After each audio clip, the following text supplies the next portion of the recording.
Gini. Ya. Kau ajarin dulu ukur strike di lereng. Kemarin Bapak Luisu ajarkan tapi saya lupa kan. Oh, boleh. Nah, jadi kalau kita mau ukur strike di lereng, itu kita umpamakan ini lerengnya ya. Jadi ini lerengnya, oke? Nah, jadi ini kompas. Kau tempelkan isnya. Terus kau lihat nivou mata lembunya sampai ke tengah-tengah toh. Nah, terus tindis tengah. Kalau sudah di tengah, ditindis ujungnya sini. Yang dibaca itu bagian northnya.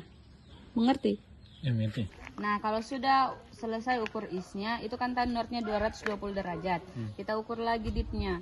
Dipnya itu kita balik begini, terus ditempelkan. Nah, setelah ditempelkan dipnya seperti ini, yang kita mainkan itu adalah klinometernya. Itu di bagian belakang sini. Jadi setelah ditempelkan, kita cari sampai nivou tabungnya itu di tengah. Nah, setelah di tengah, kita baca bagian bawahnya.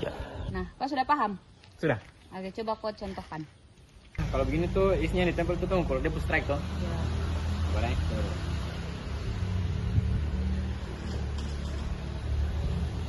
Ya. Bacakan. Itu dapat North 209 kan? Oke, langsung dipnya. Nah, kalau dip tuh tadi kok begini kan? Ya. West tuh. Ya. Betul main dia punya klinometer belakang. Benar.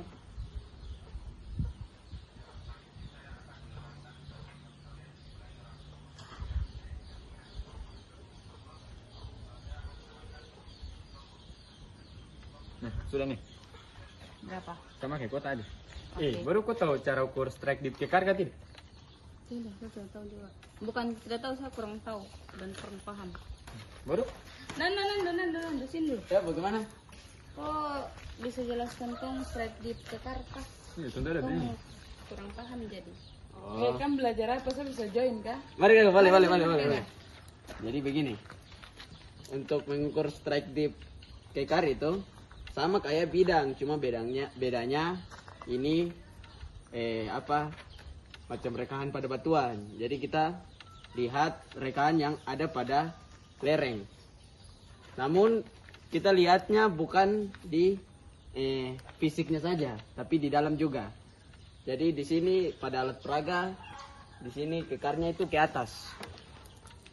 Untuk kekarnya ke atas, berarti kita butuh bantuan alat papan clipboard untuk masukkan ke dalam kekar yang arahnya ke atas.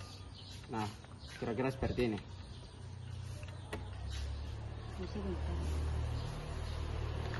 Untuk pengukurannya, untuk strike-nya itu kita tempelkan sisi is.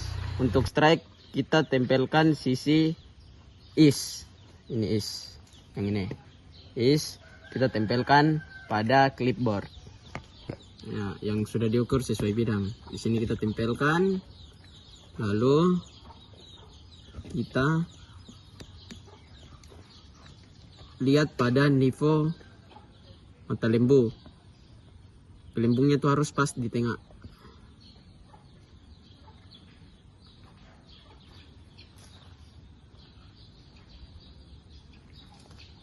Nah, sudah. Kemudian kita baca yang arah N 280. Kemudian untuk dipnya kita tempelkan sisi west pada bidang pada clipboard. Oke, kemudian untuk dipnya kita tempel sisi west pada clipboard. Kemudian kita menggunakan pengatur klinometer untuk mempaskan nivou mata tabungnya, nivou tabung untuk lembungnya di tengah.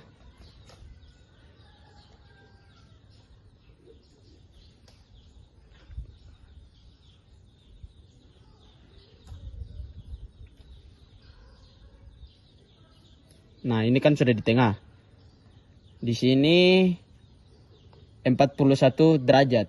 Jadi strike dip pada kekar pertama itu 280 derajat. North 280 derajat east, garing 41 derajat. Kamu tahu tak? Agak tahun depan. Kasih lagi tahun duluan. Menjalan dulu dah. Baik. Nanda coba saya lagi tes ukur supaya saya bisa tahu langkah-langkah cara mengukur strike dip tekar. Oke. Jadi di sini yang pertama itu kita tempelkan papan clipboard ini menyesuaikan dengan kekar yang di belakang ini. Jadi dia arahnya kemana, papan clipboardnya juga harus arahnya ke situ. Jadi begini, pertama-tama kita mau ukur strike-nya itu tempelkan sisi E. Jadi begini. Jadi di sini kita tempelkan sisi E, melihat sampai nivo mata sapi ini posisinya, gelembungnya posisinya di tengah.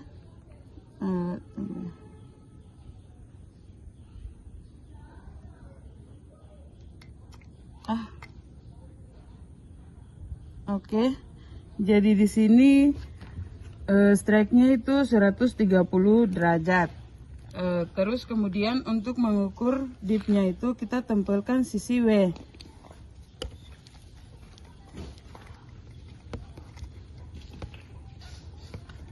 Tempelkan sisi W baru nanti menyesuaikan dengan. Oke, terus lanjut untuk mengukur dipnya itu kita tempelkan sisi W. Nah, posisinya tegak lurus begini, terus nanti mainkan yang di belakang ini untuk melihat nivo tabungnya itu gelembungnya posisinya di tengah.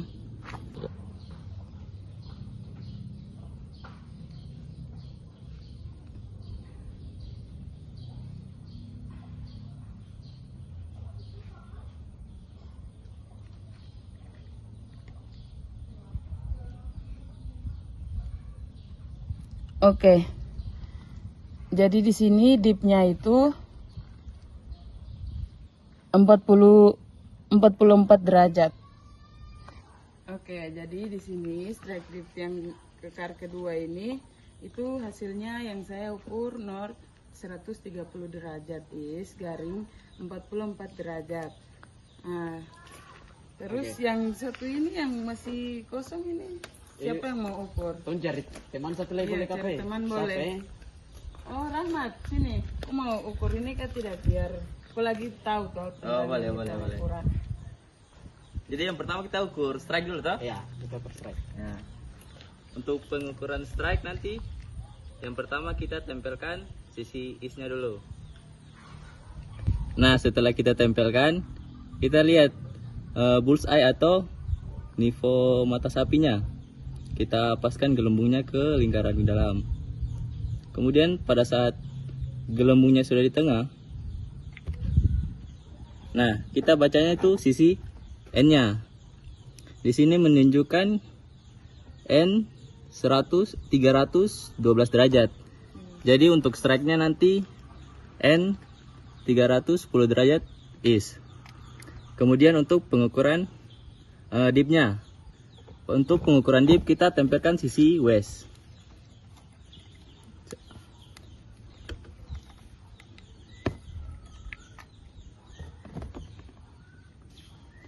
Nah, untuk pengukuran dip kita tempelkan sisi west dengan cara kita tempelkan dulu, terus kita posisikan nivo tabungnya berada di atas. Nah, setelah gelembungnya di tengah, kita lihat untuk angka-angka yang di tengah sini menunjukkan west dipnya 65 derajat. Jadi dari hasil pengukuran kekar tadi didapati untuk strike-nya tadi 312 derajat dengan dip 65 derajat. Sudah. Oke. Naik.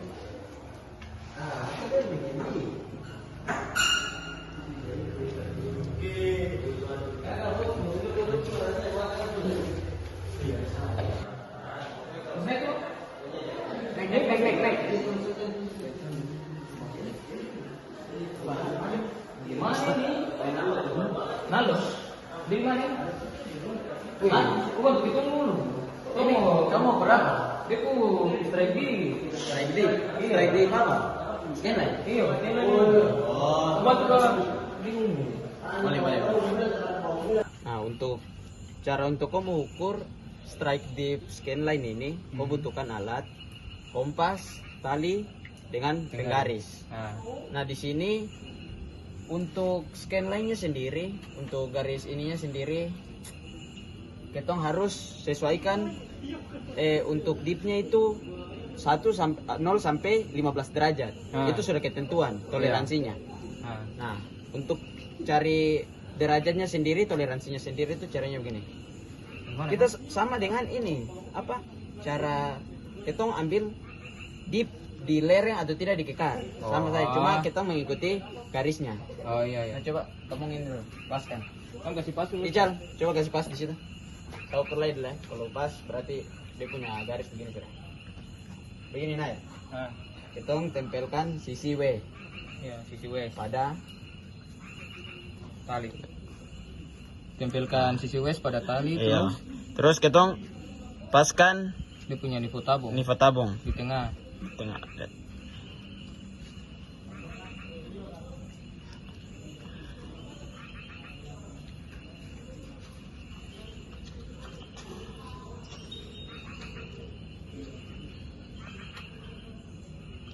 Coba.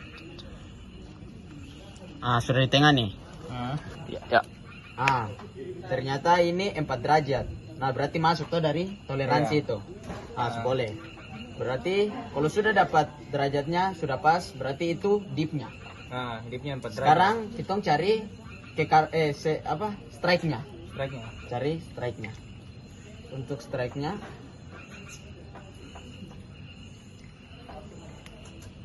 dia tempelkan sisi is. Oh, oke. Tempelkan sisi is.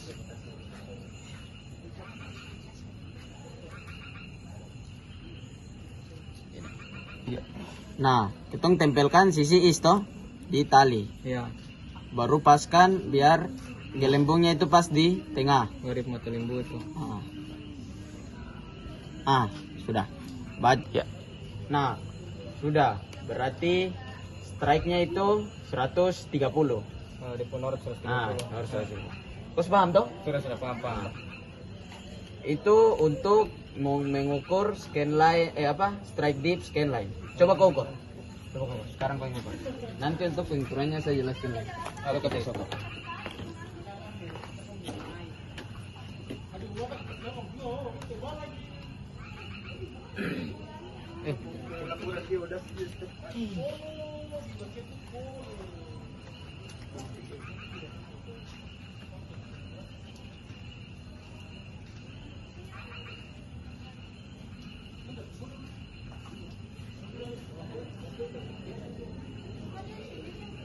Sama ulang lu. Ya. Dia bicara ukur strike gini tuh, tempelkan sisi is tuh. Iya, tempelkan sisi. Baru. Iya. Ya. Sadap. Ya. Saya dapat 124. Dia punya strike. Oh iya. Is 120. North 124. Ya. Sekarang dipnya. Coba dip. Dip tempelkan sisi west. Ya. Ya.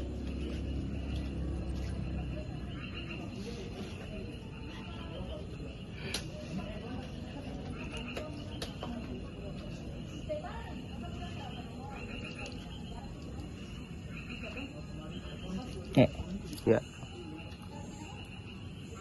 Serapa dia punya dip 3 derajat. Oke. Berarti kau paham ya?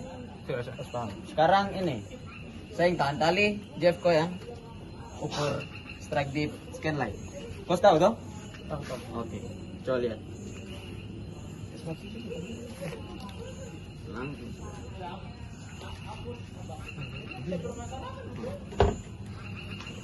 Kau mau berapa nih? Strike. Ayo. Tempelkan sisi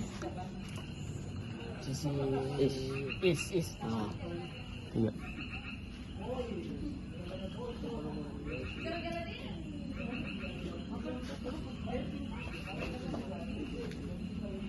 Tiga. Cara apa? Berapa nih? North 123. Sekarang apanya? Sekarang dia dip. Ya. Ukur sudut. Apa yang ditempelkan? Sisi apa? Sisi west. Oh, iya. West angin mas.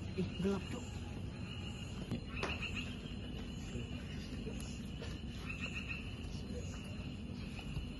Ya. Di sini dia yang saya dapat tuh 5 derajat. Oke. Berarti kau paham toh? Paham. Oke, sekarang ganti dengan ical. Kau pegang itu tali sebelah. Iya.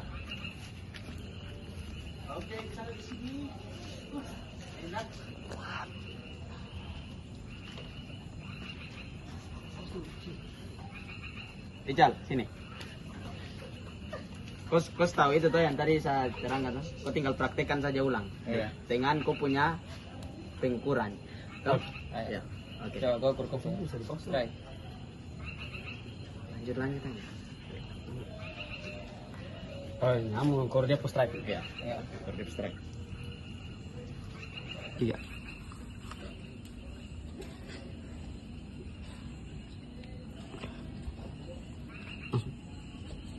Iya. Nah, dia post strike sini saya dapat 124. Oke, sekarang Kemudian dipnya. Dipnya tuh west. Ya, tempelkan sisi west. Tempelkan sisi west.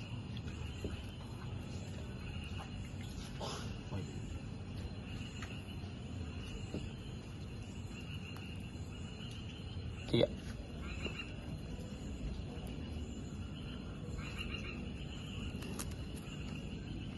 Ya. Dapat berapa itu? Dia dip saya dapat 7 derajat. 7 derajat. Lihat semua paham tuh. Ya. Kita lanjut ke penggunaan metode scanline. Itu kamu tahu kan belum? Di mana? Oh, Coba ajar itu- dulu. Oke, nanti saya ajar lagi. Maka Kau pegang. tahan dulu, tahan. Jadi untuk metode scanline di sini, kita lihat di sini ada banyak lereng nih. Nah, Ada satu lereng baru banyak kekar. Di sini sebelum ketong ukur, ketong kelompokkan dulu. Coba kau lihat, kamu lihat yang mana yang sama? 1 1, 3, dan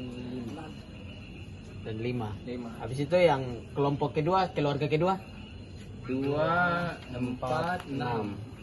Nah, kalau begini langsung ketong ukur karena metode scanline itu adalah metode yang digunakan untuk mengukur spasi ketong digunakan untuk mengukur spasi antar kekar. Nah, Nah, jadi di sini ketong ukur spasinya. iya. Dia bicara tuh begini. Kasih contoh dulu kan. Nah, Ijal cukup pegang ini biar. kita pakai penggaris ini. Halo, coba. Sekarang ini ketong pakai penggaris. Ya. Ukurnya tuh begini. Iya. Nah, untuk ketong ukur, ketong kan tadi sudah kelompokan dia nih, setiap dia kekar-kekar. Iya. Nah, ketong ukur spasinya Oh, atau jarak antar Antar kekar. Kekar keluarga. Nah, ini kan satu keluarga nih. Iya, Ini 1, dengan kekar ini dengan kekar ini. Nah, Iya. kita ngukur. 3, 5. Kita ngukur kekarnya. Ah, di sini dapat 73 kan? 74. 74. 73,4 73,4 cm. Di sini jarak antar kekar keluarganya. Iya. Kemudian ukur lagi jarak antar kekar yang ketiga dengan Kelima. kelima karena masih satu keluarga. Iya. Oke. Iya. Ukur di sini jaraknya itu 72,2. Oh. Nah, itu jarak antar Kekar satu keluarga. Satu keluarga Satu ya. keluarga. Pertama. Iya, pertama habis itu 2 ke 3. Iya. Dari 3 ke 5. Iya. Kemudian kita ukur lagi keluarga kedua. Hmm. Nah, keluarga kedua itu yang kedua, Dua, keempat dengan enam. keenam. Iya. Ah, di sini jarak spasinya itu 81,4. Itu dari spasi dari kedua ke keempat. Nah, itu dia. Kalau Kemudian- keempat ke 6, Itu diukur lagi 4. karena masih satu keluarga. Iya. Nah, ini jaraknya. Jarak dari yang keempat dengan keenam. Nah, berapa itu? Jaraknya itu berapa nih, Jeff? 76,5. Ah, 76,5. Ya. Nah, jadi itu jarak-jarak antar dua keluarga ini, dua keluarga kran. Jadi pengukurannya itu begitu. Penggunaan metode scanline. Begitu. Paham. Ical paham tuh? Semua tahu dong?